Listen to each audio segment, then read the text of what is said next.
right, welcome to the explainer.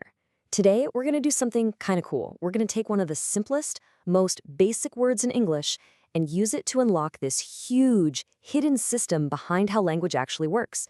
Ready? Let's dive in. So let me ask you something. What makes a word essential? I mean, really think about it. The English language has, almost a million words?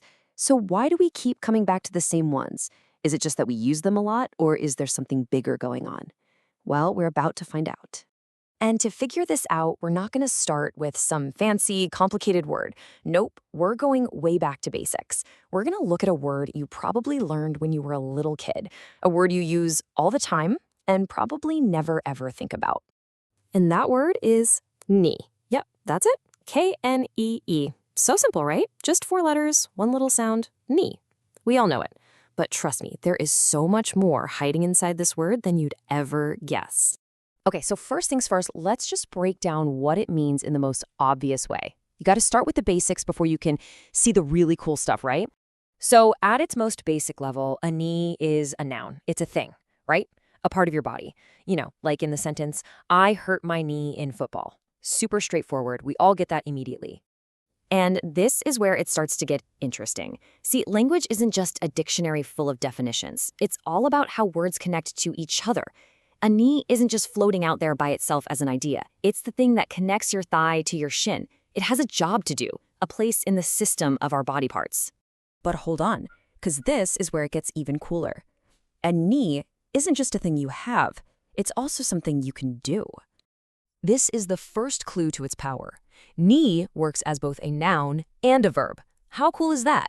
The same exact word describes the body part and the action of hitting something with that body part. You can hurt your knee, or you can literally knee something. That kind of 2-for-1 deal makes a word super, super useful. And it just keeps going. That one simple root word, knee, branches out. You get kneel, which is an action you do with your knees. You get kneecap, which is a specific part of the knee. You can start to see this little web of meaning all spinning out from one single idea. Okay, so we've established that knee is a pretty flexible, useful word. But that's not the real reason we're talking about it. There's a much bigger secret here, a hidden connection that has to do with something called the 850 list. And that really is the big question, isn't it? We've seen it's a noun, a verb, it spawns other words. But hey, lots of words do that. So what makes me so special? What puts it in a whole other category? Well, here it is, the big reveal. It's because knee is on the basic English 850 list. This means it's not just a word people happen to use a lot. It was deliberately chosen, handpicked you could say, as one of the most fundamental words needed for communication in all of English. Just let that number sink in for a second. 850. That's it. Someone took the entire English language, all those hundreds of thousands of words, and distilled it down to just 850 essential building blocks. And our humble word knee, it made the list.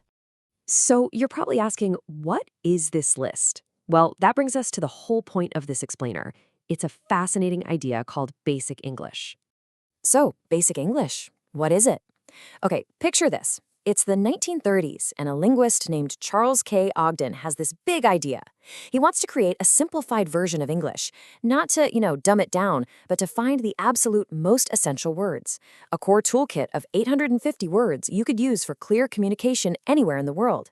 It was designed to be easy to learn, easy to use, and to build a solid foundation for anyone.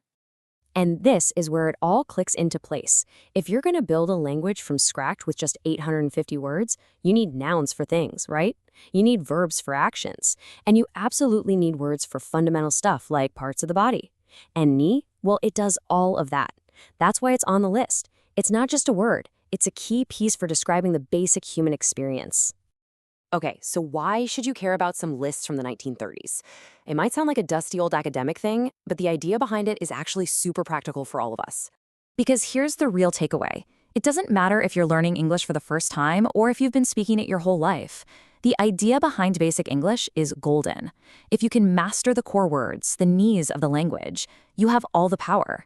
You can communicate almost anything. That's the foundation, and everything else is just built on top of it.